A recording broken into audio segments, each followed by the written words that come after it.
Radhe Krishna friends, आपका दिल से स्वागत है आपकी अपनी चैनल आइडियल मेमोरियल प्रोफिशिएंसी पे। मुझे लगता है आपको ये बिल्कुल नहीं पता होगा कि अगर किसी भी टॉपिक की अंडरस्टैंडिंग क्रिस्टल क्लियर हो तो उसे याद रखना, मेमोराइज करना उतना ही आसान होता है। And I will try my best to help you with that. So without wasting much time, let's get started.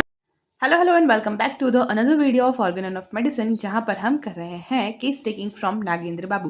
पिछली वीडियो में हमने किया था डूज को एक बहुत ही सिंपल स्टोरी फॉर्मेट में याद, और फिर हमने देखा था कि what we should not do during the process of case taking, यानी कि don'ts of the case taking. अब आज हम करने वाले हैं उसी डोंट्स का revision in a story format, और फिर हम स्टार्ट करेंगे case taking in an epidemic. This is inquiry and observations, और फिर जीनस एपिडेमिकस के बारे में भी जानेंगे। तो अब आइए हमारी स्टोरी को स्टार्ट करते हैं। सबसे पहले तो क्या क्या चीज़ें आपको नहीं करनी है, इसे याद रखने के लिए आपको इमेजिन करना है कि आपका एक क्लिनिक है और आप एक होम्योपैथिक डॉक्टर हैं और आपके पास बहुत सारे पेशेंट्स आते हैं। अब पेशेंट्स आ रहे हैं, कंसल्टेशन में टाइम लग रहा है और इसकी वजह से दूसरे पेशेंट्स हैं वो इरिटेट होकर चले जा रहे हैं। तो अब आपको ये थोड़ा बेसिक फॉर्मेट है, अभी स्टार्ट ही किया है आपने क्लिनिक, तो थोड़ा मेंटेन करने में अगर आपने ये पॉइंट्स नहीं याद रखे हैं तो टाइम लगेगा, लेकिन अगर आपने ये पॉइंट्स याद रख लिए तो ये इमेजिनेशन है, यानी कि पेशेंट चले जा रहे हैं, ये रियलिटी में नहीं बदलेगी। यानी कि आपको पेशेंट जब भी आ रहे हैं तो वेटिंग रूम में उनका जो भी टाइम वेस्ट हो रहा है, आपको जितना भी हो सके उस टाइम को कट करना है, और अगर एप्लीकेबल हो तो कंसल्टेशन बाय अपॉइंटमेंट वाले सिस्टम लागू करनी है, प्रोवाइड करनी है पेशेंट्स को इफ पॉसिबल। सो हमारा फर्स्ट पॉइंट है, try to cut down the waiting time for the patient in the waiting hall. Long waiting can irritate some patients, if possible provide consultation by appointment system. फिर अब patient आ गया आपके पास, बैठा है और आप केस टेकिंग जस्ट स्टार्ट ही करने वाले हो, लेकिन केस टेकिंग स्टार्ट करने से पहले आपको कोई भी ऐसी चीज़ नहीं करनी है जिससे पेशेंट अनकंफर्टेबल हो जाए या फिर उसको ऐसा लगे कि उसका आप पर विश्वास नहीं करना चाहिए, कुछ कॉन्फिडेंशियल बातें नहीं बतानी चाहिए। ऐसा कुछ भी पेशेंट को नहीं लगना चाहिए, और ऐसा कोई भी टेंशन एनवायरनमेंट है वो आपको नहीं क्रिएट करना है। पेशेंट को फ्रीली जो भी वो कहना चाहता है, जैसे भी वो कहना चाहता है, कहने देना है।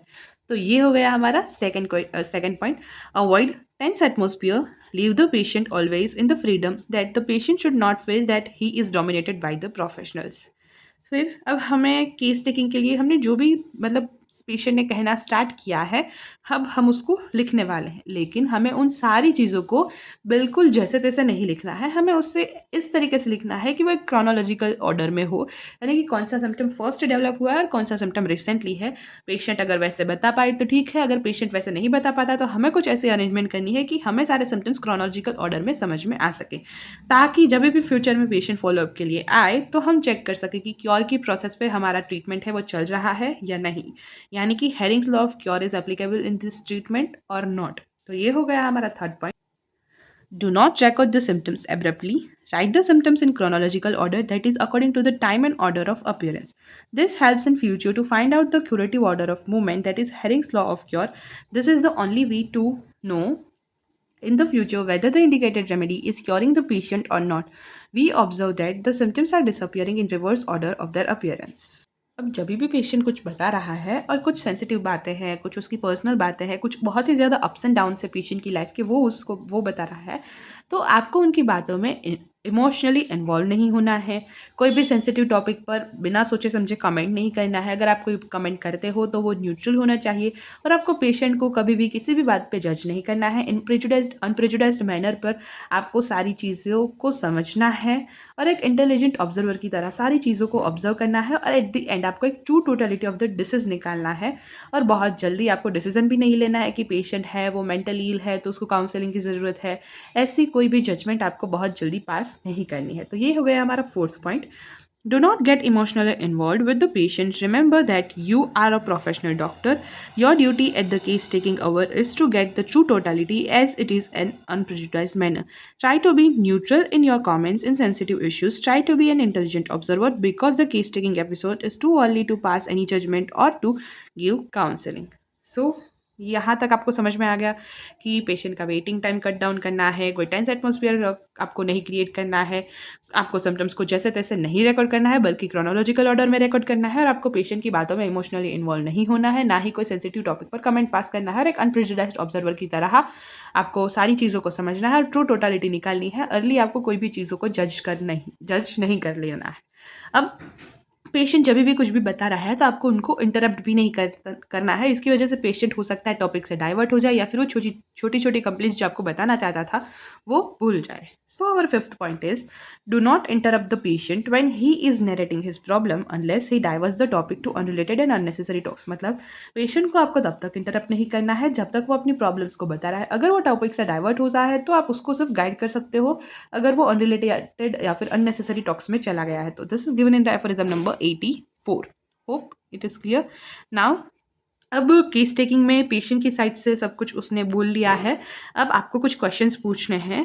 तो हमारे सिक्स्थ और सेवेंथ पॉइंट है कि आपको ना तो लीडिंग क्वेश्चंस पूछने हैं, ना ही आपको मेडिकल वर्ड्स का यूज़ करना है और ना ही आपको डबल बैरल क्वेश्चंस पूछने हैं। So, sixth point is no leading questions are to be asked, which is mentioned in the aphorism number 87. The leading question is the one for which the patient either answers in yes or no. They are also called the hinting questions, direct questions, multiple choice questions, or suggesting questions. Such leading questions will never lead to a good case taking. The patient is answering either to please the physician or out of indolence. For example, if the physician asks, "Is not your headache burning type?" Do you get disappointed easily? Do you like sweets? Do you not you get angry if someone criticizes you? Invariably, the answer will in yes or no. This is a wrong way of interrogating the patient. There is no scope for subjective analysis of the type of pain. आपको ऐसे questions बिल्कुल नहीं पूछने हैं। इसके बदले आप कैसे क्वेश्चंस पूछ सकते हो ये मैंने पिछली वीडियो में बताया है। You can check out that अगर आपने नहीं देखी है तो। फिर आप जब भी क्वेश्चन कर रहे हो you have to avoid the usage of technical and medical words as much as possible during the consultation. Even this discourages the patient from using even you can discourage the patient by using the medical words because this will lead to misinterpretation of the actual problem of the patient is having. The patient might use the term in a wrong meaning because of the medical ignorance. For example, acidity, flatulence and indigestion. All these problems are commonly called by the patient as a gas problem.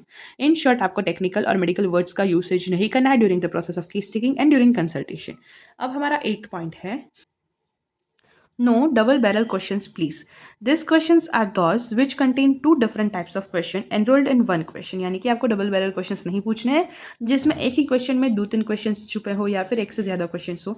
Never ask 2 questions at a time. For example, when does your headache increase? Is it by bending forward or bending backward? Tell me about the nature of your headache and its relation to menstrual flow. In such questions, either the patient forgets to answer the second question or tries to find out some simple relations to each other. This may not give the true picture of the disease की वजह से भी आपको true picture नहीं मिलेगा. अब सारे question answers भी हो गए. अब पेशेंट ने जो जो बताया वो आप सारी चीज़ें एक बार चेक करेंगे लेकिन आपको अभी इंक्वायरी करनी है क्योंकि आप टोटली ये भरोसा नहीं कर सकते कि पेशेंट ने जो भी बताया वो 100% करेक्ट है. हो सकता है वो पेशेंट की तरफ से करेक्ट हो लेकिन इसके कुछ रीजंस है कि आपको क्यों पेशेंट की बात पे पूरा भरोसा नहीं करना है. इससे ट्रू टोटलिटी क्यों नहीं निकल सकती. You can not totally relay upon the patient. Whatever the patient says may not be the true totality of the symptoms which is mentioned in the aphorism 91 because first, patient currently may be under the influence of other medicines. Some symptoms of the natural disease may be either palliated or suppressed by the current medications. In such condition when the patient says may be partial totality of the medicinal disease. यानी कि कई बार patient है वो कोई medicine ले रहा होता है और जो भी सिम्टम्स उसने बताए हैं वो या तो मेडिसिन के हाइपरसेंसिटिविटी की वजह से क्रिएट हो सकते हैं या फिर मेडिसिन की वजह से कुछ सिम्टम्स हैं वो पेलिएट हो गए हो, कुछ सिम्टम्स सप्रेस हो गए हो. तो ये सारी चीज़ें हो सकती है. तो पेशेंट अगर किसी दवाई के इन्फ्लुएंस में है तो आपको ट्रीटमेंट हिस्ट्री में ये सब चीज़ें जाननी है और फिर पेशेंट की बात पर भरोसा करना है. Second point is the symptom told by the patient made be a mixture of medicinal disease and a miasmatic disease. तो कई बार ऐसा भी हो सकता है कि पेशेंट ने रिसेंटली ही कोई मेडिसिन लेना स्टॉप किया है तो जो भी सिम्टम्स वो बता रहा है वो मिक्सचर है मेडिसिनल डिसीज का और मियास्मेटिक डिसीज का. अब अगर कोई क्रोनिक डिसीज की आप केस चेकिंग कर रहे हो और आपने एंड तक टोटलिटी बना ली सब कुछ लेकिन आप कंफ्यूज हो, आप टोटली मतलब श्योर नहीं हो अपने मेडिसिन को लेकर तो आपको तब तक प्रिस्क्राइब नहीं करना है किसी भी मेडिसिन को जब तक आप श्योर ना हो जाओ इन द क्रोनिक केसेस. माना कि होम्योपैथी में कोई साइड इफेक्ट्स नहीं है लेकिन इसकी वजह से कोई मेडिसिनल या फिर होम्योपैथिक कोई भी एग्रावेशन ना आए इसका भी ध्यान रखना है. पेशेंट को परेशानी नहीं होनी चाहिए. तो ऐसे केसेस में आप स्टार्टिंग में प्लेसिबो प्रिस्क्राइब करो which is the second best remedy ऐसा कैंसर ने कहा है. और प्लेसिबो प्रिस्क्राइब करो फिर आप उनको दवाइयाँ कुरियर कर दो, श्योर हो जाओ, उनको कुछ पूछ लो उसके बाद. तो ऐसा आप कर सकते हो. So do not prescribe unless you are sure about the remedy you have selected. Specially in chronic cases if you are not sure about the remedy prescribe placebo the second best remedy says गेट. Last 2 points रह गए हैं। कई बार chronic cases में आप जब case taking करते हो तो एक सिटिंग में आपके सारे सिम्पटम्स नहीं मिलते। आपने जो भी दवाई प्रिस्क्राइब की हो सकता है वो काम ना करे, क्योंकि कई बार पेशेंट्स कुछ सिम्पटम्स बताना भूल जाते हैं। इसकी कुछ वजह नीचे दी गई है। One sitting may not be sufficient to elicit the entire picture of the patient, which is mentioned in the aphorism number 95. This is exactly true in case of chronic disease. The reasons are: the patient may have forgotten to express some symptoms which are not currently troubling him. कई बार patients कुछ ऐसे symptoms बताना भूल जाते हैं जो अभी उन्हें परेशान नहीं कर रहे हैं। फिर कई बार accessory symptoms of the patient जो होते हैं वो भी पेशेंट नहीं बताते, क्योंकि वो सिम्पटम्स उनको उनकी हैबिट की तरह लगते हैं, ना एक रूटीन की तरह लगते हैं, और उनको ऐसा इंपॉर्टेंस फील नहीं होती कि ये सिम्टम है या फिर ये बताने से डॉक्टर को प्रिस्क्रिप्शन में कोई हेल्प होगी। और कुछ सिम्टम्स पेशेंट अपनी हेजिटेशंस की वजह से नहीं डिस्कस कर पाते और वो डिस्कस करना अच्छा नहीं लगता उनको, इसीलिए वो नहीं बताते। So accessory symptoms of the patient, some symptoms may have been habitual to the patient. They consider them to be a part of their own life and not a symptom at all. He forgets to mention them during the case taking because he thinks that this is his habit and not an abnormal condition. This does not bear any importance to the physician. In prescription, such symptoms are called as accessory symptoms of the patient. And some symptoms of the patient hesitates to discuss or hides to himself. He may not like to discuss this matter with the other person. For example, symptoms related to sexual habits and abnormal structure defects in the body. फिर आते हैं हमारे last point की तरफ, जो कि है कि हनीमन सर ने कोई भी केस टेकिंग का प्रॉपर फॉर्मेट नहीं दिया है। फिजिशियन अपने अकॉर्डिंग केस टेकिंग का फॉर्मेट बना सकता है और केस टेकिंग कर सकता है, लेकिन एट द एंड जो मेन गोल है वो यही है कि प्रॉपर रेमेडी पेशेंट को मिले और वो क्योर हो। So there is a no case taking format recommended by the Samuel Hahnemann sir. The physician according to his convenience can design his format. The ultimate aim of case taking is to understand the patient suffering in a better way and to select a proper remedy. Case taking is mention in the aphorism number 82 या 83 से लेकर 104 तक, जिसमें से 100 से लेकर 102 तक discuss किया गया है कि case taking in epidemic disease and how you will select the remedy in epidemic disease. तो अब उनके बारे में बात करते हैं। अगर कोई भी एपिडेमिक डिसीज है, एपिडेमिक डिसीज को हमने क्लासिफिकेशन ऑफ डिसीज में डिस्कस किया है। अगर आपने वो वीडियोज़ नहीं देखी है, यू कैन चेक, और अगर आपको और डिटेल में वीडियोज़ चाहिए तो you can tell in comment section. I will bring the fall classification of disease from this book, यानी कि Nagendra Babu, and from एकेदास both. सो अभी हम डिस्कस करते हैं कि इन्वेस्टिगेशंस क्या है एपिडेमिक डिसीज के केसेस में। सो एपिडेमिक डिसीज यानी कि ग्रुप ऑफ पीपल में सेम एरिया में आपको कोई एपिडेमिक, जैसे कि एपिडेमिक है, पेंडेमिक है, फिर आप समझो कि एपिडेमिक डिसीज यानी कि बहुत सारे पीपल में, बहुत सारे लोगों में, एक ही जगह के ग्रुप ऑफ पीपल में एक ही कॉज की वजह से सेम सफरिंग क्रिएट हो रही हो, और वो भी एक्यूट कॉज हो, एक्यूट कंडीशन हो, तो ऐसे डिसीजेस को हम एपिडेमिक डिसीज बोलते हैं। तो अगर ऐसे एपिडेमिक डिसीज हैं और इसका एरा है, अभी चल रहा है कोई भी एपिडेमिक डिसीज, तो आप ऐसे एपिडेमिक डिसीज में क्या इन्वेस्टिगेशंस करोगे। सो फर्स्ट, जैसे कि अब अगर मैं आपको एग्जांपल दूं एपिडेमिक डिसीज का, तो कभी भी कोई भी एपिडेमिक चल सकता है। जैसे कि मानसून सीजन के टाइम पर अभी हम देख रहे हैं कि डेंगू के केसेस, फीवर के केसेस, मलेरिया के केसेस बढ़ रहे हैं। सो ये काइंड ऑफ एपिडेमिक डिसीज है कि सेम कोज की वजह से सेम रीजन में कोई एक पर्टिकुलर डिसीज है वो बढ़ रहा है। कहीं गंदा पानी बहुत सप्लाई हो रहा है, सो लो रीजन जो है, बैकवर्ड क्लास जो है, वहाँ पर उस गंदे पानी की वजह से कोई एपिडेमिक फैला हुआ है, तो ऐसा काइंड ऑफ एपिडेमिक डिसीज जो है, या फिर कोई भी स्पोरेडिक डिसीज है अगर, यानी कि स्पोरेडिक डिसीज मीन्स दो डिफरेंट रीजन में कोई डिफरेंट रीजन्स की वजह से डिफरेंट सफरिंग्स है वो क्रिएट हो। मतलब कि देखो, मैं आपको दोनों की डेफिनेशन एक बार दिखा देती हूँ। These are the types of acute disease that attack several persons at time here and there by means of metabolic, telluric और injuric agents और influences। यानी कि दो डिफरेंट जगह पर बहुत सारे पीपल कोई एक्यूट डिसीज के अटैक से सफ़र कर रहे हैं, और जिसका रीजन कोई भी हो सकता है, कोई मेट्रियोटिक, टेल्यूरिक या फिर इंजूरियस एजेंट या फिर कोई भी इन्फ्लुएंसेस। अब देखते हैं हम एपिडेमिक डिसीज को। एपिडेमिक डिसीज यानी कि epidemic disease are the type of acute disease that affects many people with very similar suffering from the same cause. यानी कि एपिडेमिक डिसीज यानी कि एक टाइप का एक्यूट डिसीज है जो बहुत सारे पर्सनस को सिमिलर सफरिंग क्रिएट करता है बाय सेम कॉज, और यहाँ पर जो ओरिजिन है वो भी मोस्टली आइडेंटिकल होता है, सेम ओरिजिन होता है। तो अब आपको क्लियर होगा कि कौन सा एपिडेमिक डिसीज है, क्या स्पोरेडिक डिसीज है। तो हैनेमन सर ने बताया है कि अगर कोई भी एपिडेमिक डिसीज है, कोई भी स्पोरेडिक डिसीज है जो एक दूसरे से डिफरेंट है, तो उस कंडीशन में from each other which Hahnemann believe that every epidemic और sporadic disease is different from each other, यानी कि अगर कोई एपिडेमिक डिसीज स्प्रेड हुआ है या फिर कोई भी स्पोरेटिक डिसीज स्प्रेड हुआ है तो वो दोनों एक दूसरे से डिफरेंट है, यानी कि एपिडेमिक और स्पोरेटिक डिसीज नहीं, लेकिन एपिडेमिक डिसीज जिस भी रीजन में फैला हुआ है तो उस पर्सन ग्रुप ऑफ पीपल में वो डिसीज हुआ है तो वो एक पर्सन से दूसरे पर्सन का डिसीज कोई ना कोई वे में डिफरेंट होगा. No epidemic disease or sporadic disease should be considered by a homeopath as the same old one that occurred in the past. या फिर ऐसा भी कह सकते हो कि अगर ये एपिडेमिक डिसीज हर मॉनसून में ये गंदे पानी की वजह से या फिर मॉस्किटो की वजह से कोई डिसीज हो रहा है तो पिछले साल जैसा हुआ था इस साल भी सेम होगा, यानी कि ओल्ड डिसीज से भी आपको कंपेयर नहीं करना है. नो एपिडेमिक डिसीज और sporadic disease should be considered by a homeopath as the same old one that occurred in the past. For example, 2 cholera epidemics occurring in 2 different localities cannot be considered as the same. और ऐसा भी कह सकते हैं कि 2 epidemic disease 2 अलग अलग जगह पर कोज हो रहे हैं, यानी कि कोलेरा एक रीजन में है और कोलेरा एक दूसरे रीजन में स्प्रेड हुआ है, 2 डिफरेंट लोकेलिटीज में है, तो आप उसको भी सेम कंसिडर नहीं कर सकते. On careful observation of the patients we find them to be different from each other. और पेशेंट्स का भी जब आप हम केयरफुल ऑब्जर्वेशन करेंगे तो हमें वहाँ पर पता चलेगा कि वो डिफरेंट है दोनों लोकेलिटीज में. So, second point is the physician has to consider the picture of every prevailing disease as a new and unknown one. हर बार कोई डिसीज अगर कोई लोकेलिटी में स्प्रेड हो रहा है तो हर उस नए डिसीज को आपको एक अननोन डिसीज की तरह, एक अननोन या फिर एक न्यू केस की तरह ही ट्रीट करना है. The old medicine that worked effectively in the particular time can not be use to treat the present epidemic. अगर पहले भी ये सेम एपिडेमिक स्प्रेड हुआ था या किसी दूसरे रीजन में वो एपिडेमिक स्प्रेड हुआ है तो फिर आप उस सेम मेडिसिन को यहाँ पर सेम नहीं यूज़ कर सकते. जैसे कि हमने कोरोना के टाइम पर आर्सेनिक को यूज़ किया था कुछ लोकेलिटीज़ में, कुछ अदर लोकेलिटीज़ में कुछ अलग ड्रग को यूज़ किया गया था. सो 3-4 होम्योपैथिक रेमेडीज़ थी जो प्रिवेलेंट थी ड्यूरिंग द टाइम, लेकिन लोकेलिटीज़ के अकॉर्डिंग अलग अलग रेमेडीज़ को सिलेक्ट किया गया था. Mostly arsenic was given. So इस तरीके से कि अगर कोई ओल्ड मेडिसिन है जिसने इफेक्टिवली काम किया है पर्टिकुलर टाइम पे तो आपको प्रेजेंट एपिडेमिक में भी वो सेम मेडिसिन को यूज़ करना ऐसा ज़रूरी नहीं है. आपको एक नए केस की तरह ही उस पूरे केस को देखना है.